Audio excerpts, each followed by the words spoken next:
bonjour à toutes et à tous et à ceux que j'ai pas encore salués. Je vais vous emmener pas très loin d'ici, puisque les jardins fruitiers de la Connexie se trouvent globalement à une 30-40 minutes de Nancy. Donc on est un peu les locaux de l'étape, et je vais essayer de vous parler un petit peu de la gestion d'une collection vue par une collectivité territoriale. Je sais que durant ce week-end, il y a pas mal de collectivités territoriales qui vont vous parler justement de la gestion de leur collection, mais également des dangers que ça peut engendrer la gestion de ce type de collection. Donc les jardins fruitiers de la Connexie, j'ai souvent l'habitude de dire aux gens qui ne connaissent pas, c'est une vieille dame qui a été créée en 1904.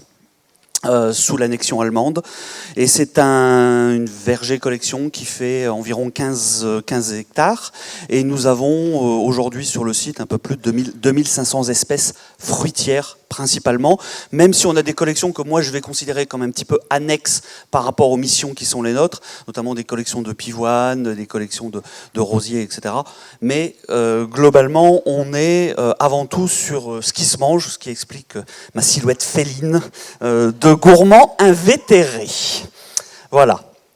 Alors les collection des jardins fruitiers de la Connexie et le site des jardins fruitiers de la Connexie est une collection relativement ancienne qui a été créée sous une base. Alors, vous devez certainement connaître, vous connaissez forcément le nom de Victor Lemoine, qui est alors souvent, moi, quand je parle à Nancy, je dis que c'était un Mosellan, parce qu'il est né à Delme, qui à l'époque n'était pas en Moselle, mais en Meurthe, c'est un département qui a disparu.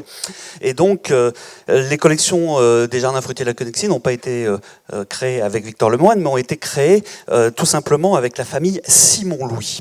Vous connaissez certainement cette fameuse céanote Marie Simon. Vous connaissez une autre obtention qui a été baptisée en l'honneur d'un des grands chefs de culture de la pépinière Simon-Louis. C'est la Clématis juiniana précox, donc en l'honneur de Monsieur Join, qui était justement ce chef de culture. Et puis, par exemple, une très belle framboise, on en reparlera tout à l'heure, sucrée de Metz. Voilà, donc voilà, ça c'est les pépinières Simon-Louis.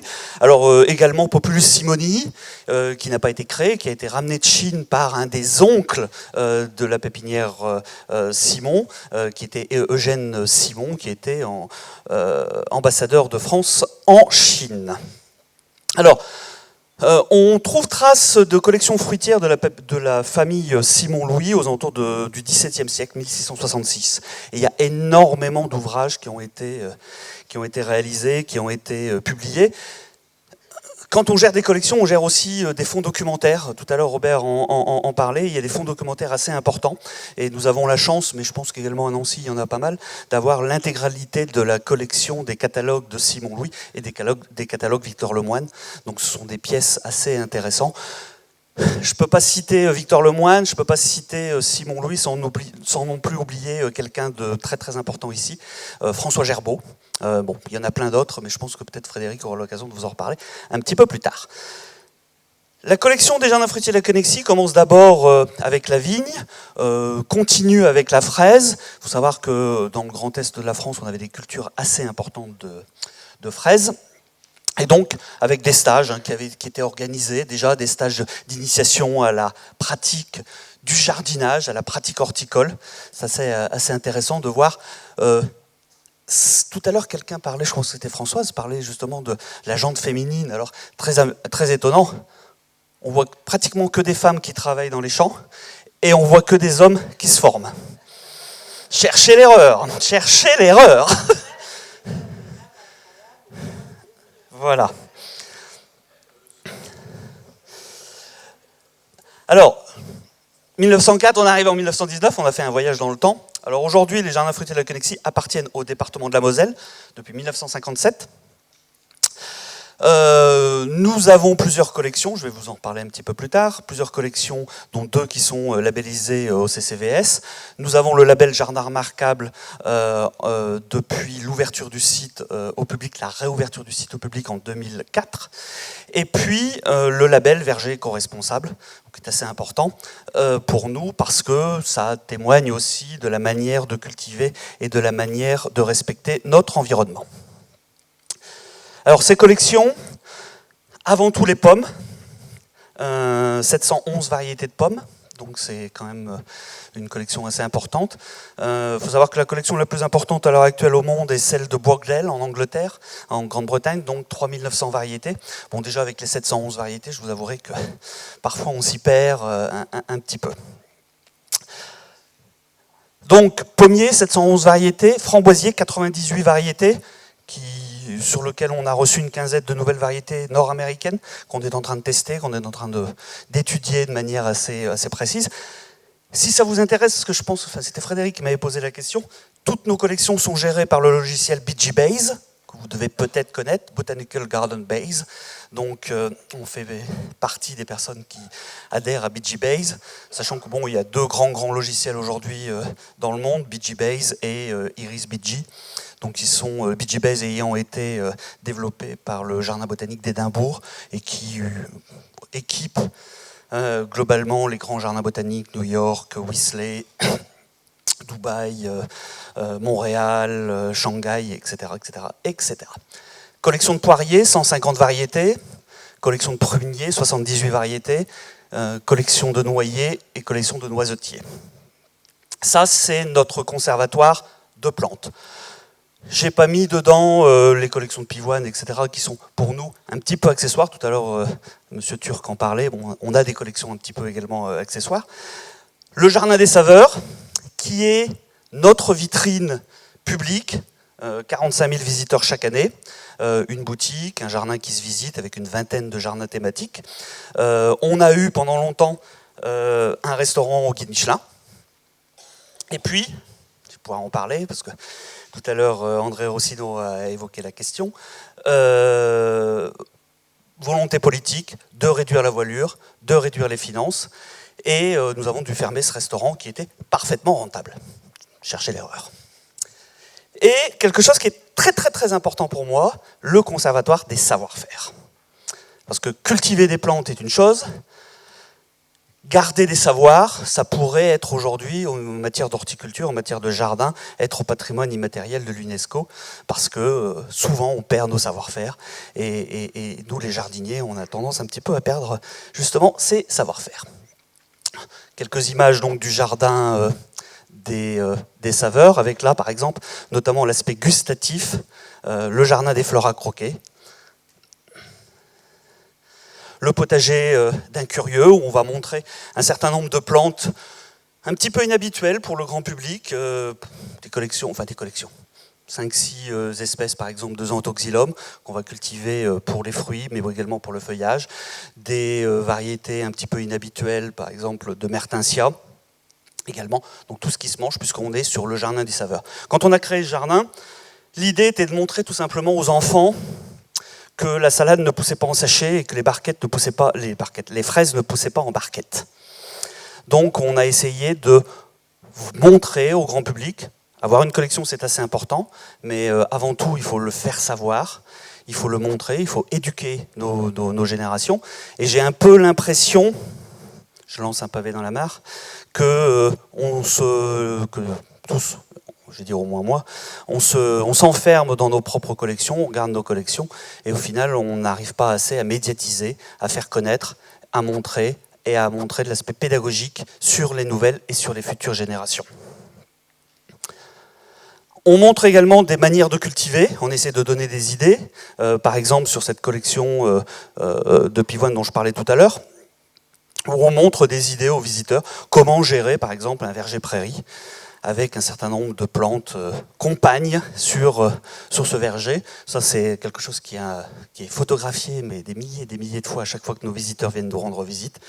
Les pivoines, ou alors les bulbes un petit peu plus tôt, ou les astères un petit peu plus tard. Revenons un petit peu aux collections, quelque chose qui est assez important. Pour nous, une collection de plantes fruitières, et tout à l'heure Jean-Paul l'évoquait, ça se mange. Donc pour nous, le plus important, c'est le goût. Qu'est-ce qu'on fait de notre collection? C'est-à-dire qu'à un moment, le goût. Avoir 98 variétés de framboises, c'est intéressant, certes, ça nous permet d'avoir un label, mais une fois qu'on a le label, qu'est-ce qu'on fait? C'est pas une finalité en soi. Donc globalement, tous les ans, nous avons des réunions avec des grands chefs, avec des spécialistes de l'arboriculture fruitière, pour tester ces variétés, pour essayer ces variétés, et justement pour les goûter. Parce que les jardiniers, mes collaborateurs, savent cultiver les framboisiers, savent cultiver les pommiers. D'un point de vue saveur, c'est pas véritablement leur job. Donc on travaille avec des chefs renommés locaux, mais également des chefs internationaux. Tout à l'heure, je parlais avec Patrick Mullen de Michel Brasse. On travaille également avec Olivier Rollinger. On travaille avec René Redzepi, le chef du Noma à Copenhague. On travaille avec énormément de chefs au niveau national pour tester chaque année nos variétés de pommes et nos variétés de framboises. Je vous avouerai que quand vous goûtez 96 variétés ou 98 framboisiers les unes après les autres, à la fin de la journée, c'est un peu compliqué. Je pense qu'avec Patrick, on avait goûté une quinzaine de variétés ensemble, et c'est vrai que c'est assez particulier. Et on essaie de tester quoi? La qualité du fruit, sa productivité et sa saveur, et également sa conservation. Tout à l'heure, je parlais de Sucré de Metz. Sucré de Metz, c'est une framboise qui est extraordinaire, qui n'aura jamais une carrière d'un point de vue... ça, c'est Folk Gold. Ici, alors, Sucré de Metz, c'est une framboise jaune, c'est pas celle-ci. Ici, c'est Folk Gold. Sucré de Metz, c'est une framboise qui est extraordinaire, mais qui n'aura jamais une carrière en restauration ou peut-être même au niveau du grand public, parce que c'est une framboise qui ne se conserve pas. Toute petite framboise qui n'a pratiquement aucun intérêt, si ce n'est que ce que moi je fais tous les jours et ce que vous faites peut-être aussi, c'est d'aller et de picorer les framboises directement sur le framboisier. Là, par exemple, c'est Michel Brasse qui teste nos variétés de pommiers, nos variétés de pommes. Donc, d'un point de vue gustatif, on a créé pendant de nombreuses années, on avait un petit magazine d'une vingtaine de pages qui était également pour des questions budgétaires qui étaient arrêtées, sur lequel, sur certaines variétés, on faisait découvrir justement les aspects gustatifs de toutes nos variétés de pommes régulièrement. Donc s'il y en a que ça intéresse, n'hésitez pas à venir nous voir. Les fèves, par exemple, avec Olivier Rollinger. Bref, tout ce qui se mange, on teste et on essaye d'avoir, parce que ça, pour l'avenir de ces collections, c'est absolument fondamental. C'est tout simplement, quelle est l'utilisation pour le grand public? Avoir 711 variétés de pommes, c'est du patrimoine, certes, mais on va les perdre un jour ou l'autre, parce que, tout simplement, personne ne voudra les garder. La question de la transmission des collections, la transmission, que ce soit une collection privée ou publique, est une véritable question aujourd'hui. Je pose la question à Robert sur la transmission d'une collection aussi importante que la collection qu'il a pu aujourd'hui créer. Donc, ça c'est quelque chose d'assez important. Les jardins fruitiers de la Connexie, nous sommes également un conservatoire de savoir-faire, avec des choses, je veux dire, complètement gratuites, mais qui attirent le public. Cette mosaïque de pommes que nous réalisons tous les ans au moment de la fête des jardins, et qui permet à un moment d'attirer le regard sur des personnes qui ne s'intéressent pas aux 711 variétés de pommes, mais qui nous voient sous un regard complètement différent. À tel point que nous avons été invités à faire une mosaïque peut-être moins importante au Jardin botanique de Montréal lors de Mosaïque Culture Internationale en 2015, je crois, ou 2017, je ne sais plus. 15, oui, 15. Et notamment nos fameuses pommes marquées. Les fameuses pommes marquées que nous produisons régulièrement. À peu près tous les ans, on fait entre 300 et 30 000 pommes marquées, en fonction des années, et qui ont fait à peu près le tour de la planète. Avoir une pomme que nous avons produite, qui est le symbole de la COP21 du réchauffement climatique, et qui est remise devant les chefs d'État à la COP21, donc à Ban Ki-moon. Je peux vous assurer, moi j'étais comme un gamin, j'étais assis au premier rang, et derrière moi j'avais Angela Merkel. Et là je me dis, la gestion des collections, c'est quand même relativement important, et il y a un message d'alerte. Le message d'alerte là-dedans, c'est que si effectivement on ne se bat pas pour le climat, peut-être qu'à la Connexie, dans quelques années, je ne ferai plus de pommes marquées, je ferai des bananes marquées. C'est réel. C'est un risque réel. Et d'avoir comme cadeau officiel, justement, ces pommes marquées pour des personnalités qui nous rendent visite, c'est très très amusant. je vous dis, tous les ans, d'avoir un texto d'Harrison Ford qui nous demande quelques pommes marquées pour envoyer à ses collaborateurs. C'est amusant, mais c'est également la reconnaissance d'un savoir-faire par des personnalités comme Joe Wilfried Tsonga, qui, la première fois qu'il est venu nous voir, n'avait jamais vu un pommier en vrai. Et c'est quelqu'un qui est adorable, ou d'Harrison, qui régulièrement, effectivement, s'intéresse. Et quand on connaît la bataille que peut avoir Harrison vis-à-vis de l'environnement et de la protection de nos ressources naturelles, c'est quand même relativement important. Des marques également de luxe qui, globalement, nous demandent régulièrement d'avoir des pommes marquées, d'avoir des éléments, justement, pour servir d'ambassadeur visuel. Et par exemple, au niveau international, cette exposition que nous avons faite à Shanghai, à la demande du Jardin botanique de Shanghai, et qui globalement, en 8 jours, a fait 1 million de visiteurs. 1 million de visiteurs pour voir des pommes marquées avec des queues d'attente, enfin des attentes, des queues pour visiter l'exposition de 4 heures. Vous vous dites quand même, juste pour voir des pommes. Juste pour voir des pommes. Et en plus, lors du 30 septembre, donc qui est la manifestation, pas la manifestation, le 14 juillet chinois. Donc c'était quand même relativement important et relativement intéressant.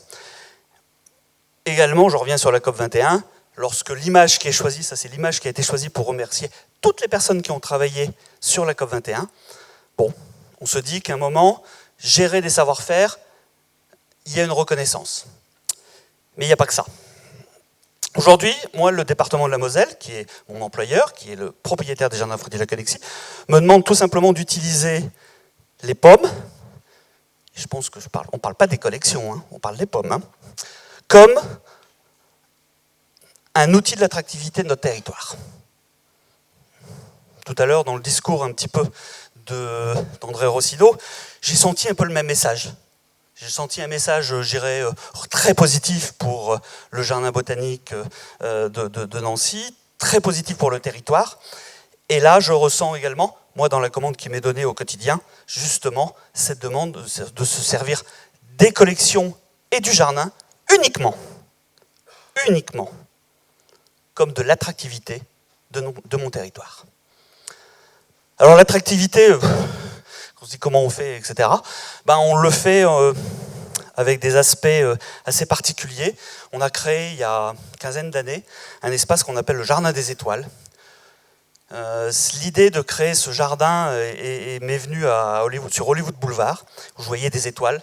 Je pense que tous ceux qui sont allés à Los Angeles parmi vous ont vu ces étoiles avec parfois des chewing-gums posés dessus. Parce que vous aviez un chewing-gum sur votre chaussure, vous avez laissé l'étoile vous avez laissé le chewing-gum sur l'étoile de Donald Trump. Donc, je me suis dit, il y a quelque chose de vachement plus rigolo à faire. Il y a tout simplement leur faire planter des arbres. Et le premier à qui j'ai proposé ça, c'était Philippe Candeloro, qui n'avait jamais planté d'arbre de sa vie. Et donc, régulièrement, on accueille des personnalités, et il y a un tourisme qui est venu là-dessus. C'est-à-dire qu'on a des gens qui viennent voir l'arbre planté par Laurent Voulzy, l'arbre planté par Yves Duteil, ou la pivoine plantée par Patrick Bululane, ou celle plantée par Didier Villery. Comme quoi, le monde entier vient pour voir la pivoine de Patrick Bululane et celle de Didier Villery. Il y en a même d'ailleurs, alors je ne vais pas vous dire, ils sont dans la salle, Didier va voir la pivoine de Patrick Bululane et Patrick va voir la pivoine de Didier. Et Pascal Légitimus vient arroser l'arbre de Laurent Voulzy, et Laurent Voulzy vient voir. Voilà. Donc, ça sert d'attractivité, mais on ne parle toujours pas de collection. On a la plus grosse collection de framboisiers au monde, on a la plus grande collection de pommiers au monde, en France, on ne parle toujours pas de collection. On parle du savoir-faire, on parle de ces pommes marquées, on parle de ces fleurs, mais pas des collections.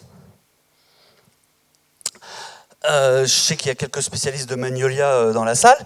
On est très amis avec Harrison Ford, et il n'y a pas très très longtemps, il y a Anthony Daniels qui est le mime qui joue le robot C3PO, qui vient en Moselle, et je lui dis, vous allez pouvoir venir planter un arbre, et quand on a un acteur de Star Wars qui vient, qu'est-ce qu'on lui fait planter?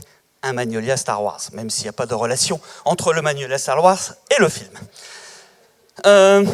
Globalement, 50 ou 60 journalistes, des pages et des pages et des pages, tous les fans de Star Wars, tous les fans de Star Wars. J'ai acheté, parce qu'on avait un peu prévu le coup, j'ai acheté globalement une dizaine de manuels à Star Wars, on les a vendus mais à prix d'or. 5 fois le prix du marché. Mais on ne parle toujours pas des collections. On ne parle toujours pas de nos collections. Alors, on s'est dit, il faut qu'on accueille, il faut qu'on se pose des questions avec les jeunes générations. Donc on fait des pommes. Et quand vous faites des pommes, et quand vous avez des pommes, vous vous intéressez à un machin qui est une marque à la pomme. Donc plutôt que de vendre des pommes, ou des ordinateurs, ou des téléphones, ben on s'est dit, tiens, on va détourner les codes de cette marque. Et on a fait un truc qui nous a complètement dépassé. Alors, attendez, c'est juste... Est-ce qu'on sait comment on peut lancer une vidéo? Ah bah voilà.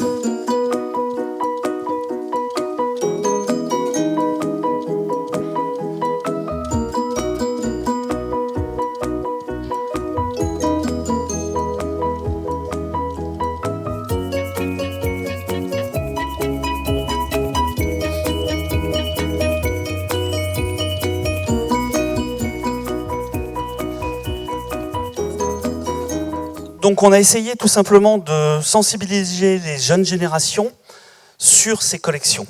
Et on a créé cette Pomme Expo, parce qu'on ne voulait pas appeler ça un Apple Store, parce qu'on s'est dit, la marque à la pomme va nous tomber dessus. Cette vidéo a été vue 70 millions de fois sur les réseaux sociaux.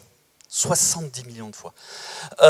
Cette vidéo a été reprise sur tous les sites de magazines dans le monde entier, au Japon, en Australie, aux États-Unis. Et un jour, j'ai reçu un courrier de quelqu'un qui est très connu, qui s'appelle Tim Cook. Quand vous recevez un document d'Apple, vous dites, ça y est, c'est le procès qui arrive. Et il nous a tout simplement remercié, justement, de cette mise en valeur des collections et de ce qu'on faisait sur les pommes. Mais, comment? Non, il n'y avait pas de chèque.